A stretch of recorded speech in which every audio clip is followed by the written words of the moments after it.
Hey there, it's Susan Pierce Thompson, and welcome to the weekly vlog. As you can see, I'm not in my video studio in my basement. I'm actually at my dad's house. And I've been here. I've been here for a little while. You may have noticed I didn't put out a vlog last week. And that was the first time ever. And I've been kind of holed up here, just thinking. And today is the 5-year birthday of Bright Line Eating. Today, August 5th. Now, that's not the day that this vlog is being released. The vlog is being released on Wednesday, August 7th. But I'm shooting this right now today on Monday, August 5th. And today, as I speak, it is the 5-year birthday of Bright Line Eating. Happy birthday, Bright Line Eating. One of our team members sent me a picture this morning. It was actually a little video of a little cake that she'd made. I think it was made out of watermelon. If you take a watermelon and you cut it into and then you can put strained yogurt around it and then cover it with almonds and some blueberries around it and a little 5 with the candle. It was lit. She sang happy birthday. It was the cutest little video. We did that at my house for the 1-year birthday of Bright Line Eating, and I believe she was there. So anyway, thanks Julia for that. It was really sweet. So the subject of today's vlog is Suddenly Willing, and I want to talk about the 5-year birthday of Bright Line Eating, and I want to talk about an experience that I had recently that I think often relates to how someone often starts a Bright Line Eating journey. Like, there's some kind of shift that makes you willing to do something as radical as Bright Line Eating. Bright Line Eating is not a middle-of-the-road approach. It's a pretty extreme approach. And when people say, isn't that extreme? I laugh and I'm like, getting your rib cage cracked open and, having open heart surgery isn't extreme. Having a foot amputated and going blind from diabetes isn't extreme. I mean, 63% of people are dying prematurely from the food that they're eating. That's kind of extreme. So, Bright Line Eating might be a little extreme, in an extreme context where extreme measures might be needed sometimes. But you might have experienced this if you've shared with someone what you're doing, no sugar, no flour, blah, blah, blah. And they're like, I could never do that. Right? Isn't that the most common response? I could never not eat sugar and flour. I could never only eat 3 meals a day. I could never weigh and measure my food. I could never do that. I could never do that. So what makes someone suddenly willing to do that?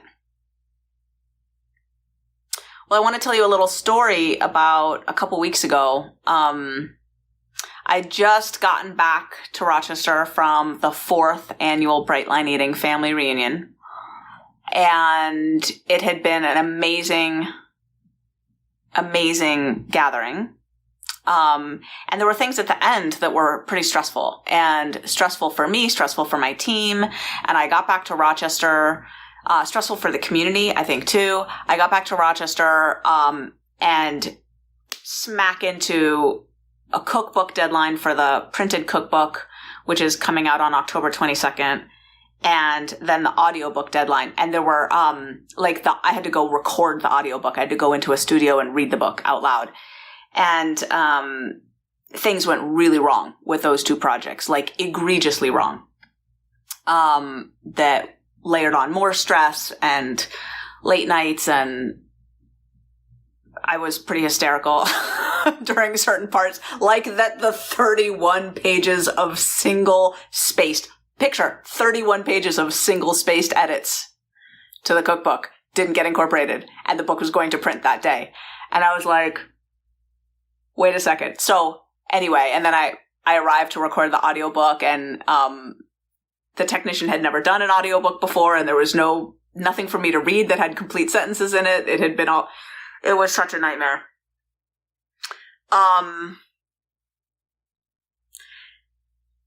And then I couldn't sleep a couple nights in a row, and there was this morning where I woke up at 4 a.m. again for no reason. when I could have slept till 8. Like I didn't have to wake up early that morning. My kids are off at summer camp. And, but I woke up at 4. I went to the bathroom. My period started. Awesome. First day of my period. I go downstairs, and, when David wakes up at 6, I ask him about the people that were coming to refinish our floors. He said, no worries. You can walk on them. They're not going to shellac them today. They're going to just sand them. I was like, cool. So I can like get breakfast, right? He's like, yeah, you'll be able to get breakfast. So I go into my office, and, it's 7:30 in the morning, and suddenly there are workers out there sanding the floors, and they've sealed me into my office. Like there's sheets of plastic, and I'm sealed into my office because they taped the plastic around every door and every opening to keep dust from the sanding from getting into the carpeted areas. So I'm sealed in, and they're sanding, so they can't hear that I'm sealed in. David's long since gone for the day. So I'm trying to be heard like I'm sealed into my office. Meanwhile, my phone rings, and it's the camp, and there's something wrong with one of my kids. They're fine now, but at the time, it was a serious... I spent an hour and a half on the phone with the director of this camp, and I'm stuck in my office, and I haven't slept. I'm hysterical at this point. So finally I get off the phone with the camp. It's 10:01 a.m. At 10 a.m., I was supposed to be across town, showered, fed, dressed, recording the audiobook.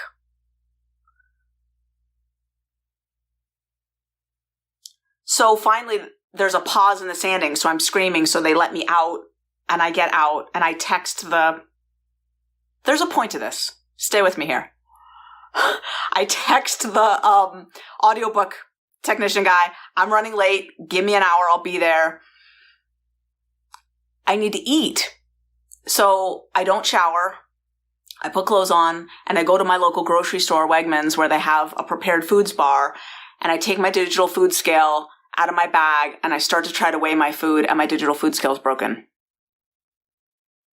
And I eyeball my quantities, and I get up to the cashier, and my credit card's denied. I'm not making this up. Credit card's denied. Run it again? Still denied. I text David, credit card's denied. He said, I just used mine, it worked. I'm like, awesome. So I cracked. I just cracked. And I text, in that moment, I couldn't show up and be Susan Pierce Thompson reading an audiobook. Like I texted them. I said, I'm, family emergency, personal emergency. I'm not coming in today to read the audiobook. And I talked with a friend. I breathed. I ended up talking to my dad. And he said, honey, I think you should come out west and stay with me for a bit. What do you think the first words out of my mouth were? Dad, I can't. I got stuff to do. Like I looked at first I looked at my schedule. I got out the phone. Right, audiobook has to be recorded. That has to be rescheduled. Then on Wednesday, I've got the 2 interviews for the new director of marketing position. They've been waiting for 6 weeks to get an interview, but my schedule's been so crazy. So, I have to do that. And then I have to visit the kids at summer camp, blah, blah, blah. I was like, Dad, I can't. And this little voice said, Susan, you really should. And in that moment, with that voice, Susan, it might have said, Susan, you must. In that moment, my perspective shifted, and I was suddenly willing. And it took a second. It didn't happen in one fell swoop. It took a second. I looked at my calendar again. I said, Dad, I think maybe I should. And suddenly, 90% of the things on my calendar, I felt like I could postpone or move or something. Those interviews, I was like, well, Dad, I might need to work a couple days, but I could do it off the internet, off video conference and whatnot. He said, honey, do what you got to do. I think you should come out. By the end of the night, I had resolved not only to go to stay with my dad, but not to do any work while I was there. I just realized these deadlines, they're all made up, right? I mean, it's all it's all a figment of someone's imagination, as evidenced by, a major earthquake comes rumbling through. I'm from San Francisco. I lived through the Loma Prieta quake of 1987. And I promise you, whatever someone thought they had, to do on that day, it didn't get done, right? Like, ultimately, these are all made up things, right? So I wiped my schedule, and I've been in this bedroom right here. At first it was 6 days, but 5 days in, I realized I hadn't had enough time yet. And I canceled more things. I had employees flying in to brainstorm really important future things about Bright Line Eating with plane tickets bought. And I canceled. I said, I'm staying with my dad. I'm just staying. Perspective shifted. Willingness. Suddenly. Like the story of someone who won't do Bright Line Eating because they could never give up sugar and flour is the story of a box that they live in that doesn't need to be there, but they don't see it, right? My story of I can't take time completely off was a box that I was living in that didn't need to be there. So I'm now 11 days in, sitting in this bedroom. I'm actually flying home to Rochester tomorrow. I've been doing nothing. I went for a hike with my dad once. I got a bunch of color. I went to the grocery store with my dad once. This is in 11 days.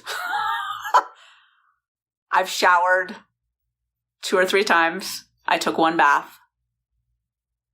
I've been doing nothing. I've been lying here. And I've been thinking, I think there's precedent for this, right? People go into the mountains for 40 days or they, this just like unplug and this like set of circumstances that triangulated to crack me open to be suddenly willing to just unplug.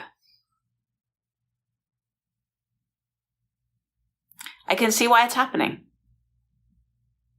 Thoughts and awarenesses and honestly plans for the future of Bright Line Eating, like visions about what's next for this movement, they're all coming into this space that's been created by this time.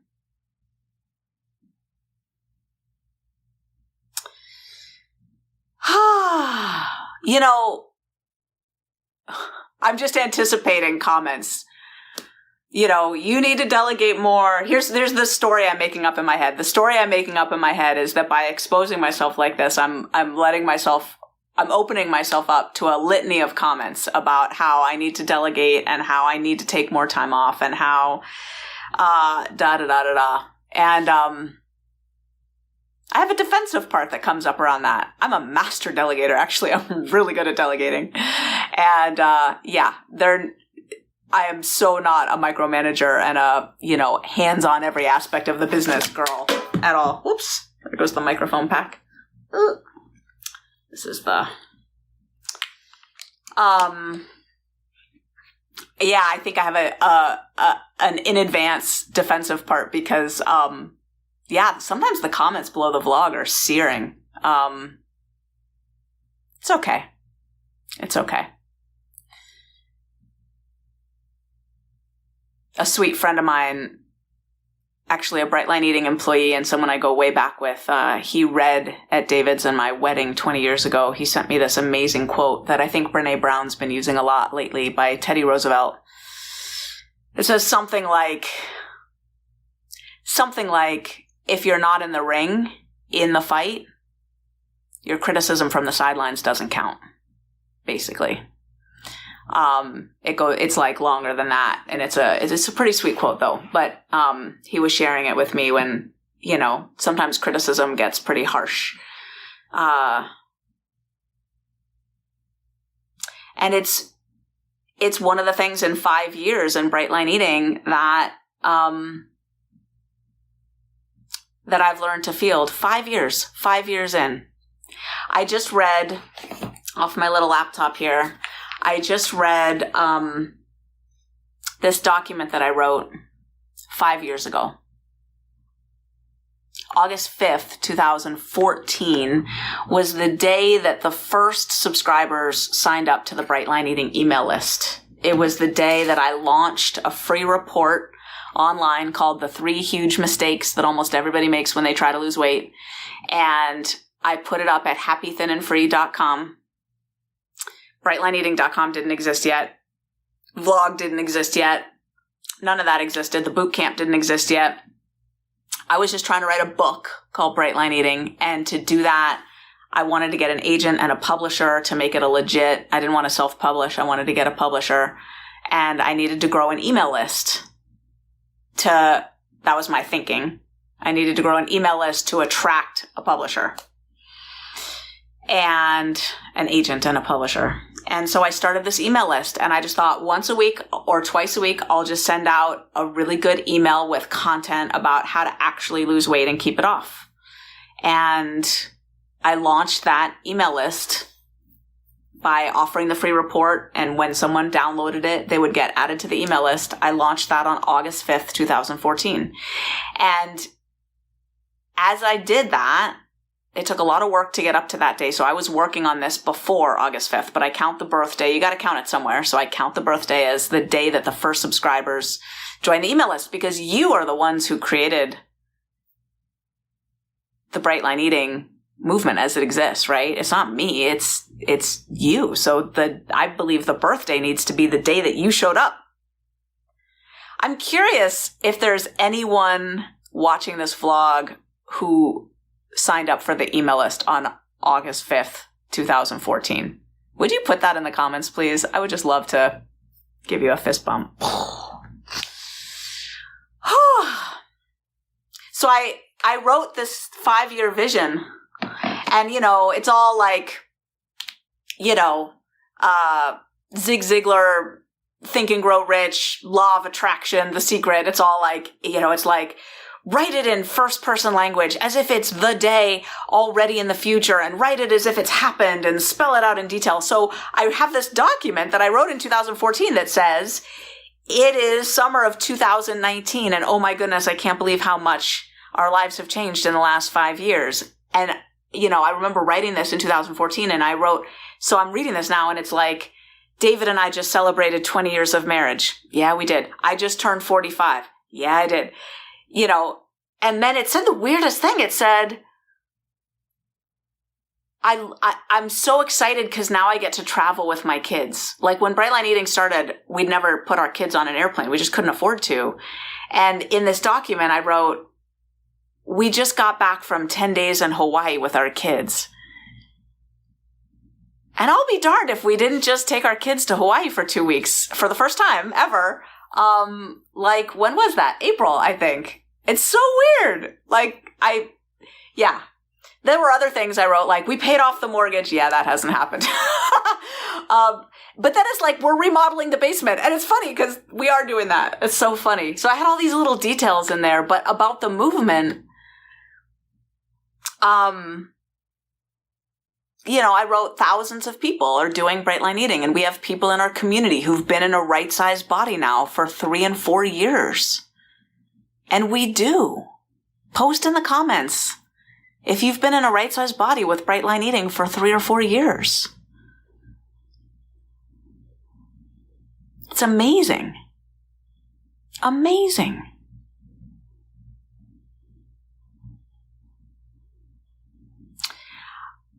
I put in there that I have 2 employees now, and they work remotely and they handle the technology and answering customer support emails. We have 33 Bright Line Eating employees now. And that 10x, 15x difference, 2 to 33, is reflected in most of the other predictions that I made. Like, Bright Line Eating has grown way bigger than I anticipated in 5 years. Way bigger. The one thing I really didn't hit, though, was in the thing. It was all about the book for me then. So I was like, Bright Line Eating came out with a bang, and it sat at number 1 on the New York Times bestseller list for 9 weeks, I wrote. Yeah, that didn't happen. We hit the list, though, which is amazing. So anyway, it was interesting to read those predictions. I'll sit down and I'll write another 5-year vision. And we'll see how we do in the next 5 years. The most important thing came at the end of the document, which I'm starting to see. Let me see if I can just... Never make it yourself log into your computer in front of a lot of people because you'll forget the password. Okay. Here's what I wrote 5 years ago. I had 2 goals when I started all this. To make a real difference in people's lives and to help shift the national dialogue on eating. To include an understanding that bright lining certain foods is a viable and effective choice. Both of these have become a reality. Thousands of people have been helped by Bright Line Eating. Our Facebook community has dozens of members who've been at goal weight and free from food obsession for 4 and 5 years, just using the Bright Line Eating method. And hundreds more have been maintaining their goal weight for 1 to 3 years. As they say, the proof is in the pudding.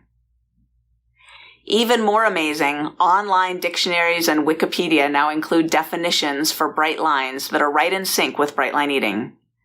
The terms bright line and bright lining something have entered the standard vernacular.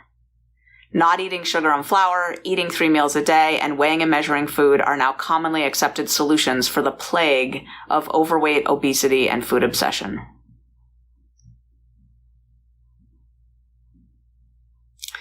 I've achieved everything I ever dreamed of in these 5 years and more, but there's no resting on laurels. I'm almost done writing my second book. Weird. Second book went to print last week or 2 weeks ago. I'm so glad I launched my list and started out on this improbable journey on August 5th, 2014.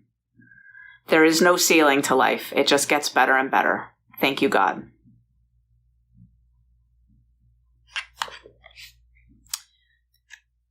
I have had visions,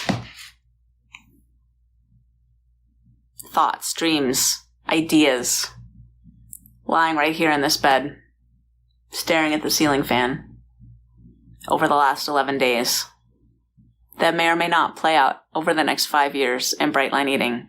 But what I can say is thank you so much for being on this journey. I know you don't need to watch this video that I put out every week. And I think it's really fitting that I ended the first 5 years by not putting out a vlog last week. Because you know what? It's all made up. We get to decide every day. You don't have to do Bright Line Eating. If you do it, it's because you choose it. If you're in a box that says, I have to do this, that box is of your creation. And I don't have to shoot this vlog every week, but I choose to. And I'm super grateful to be here with you again. I love you so much.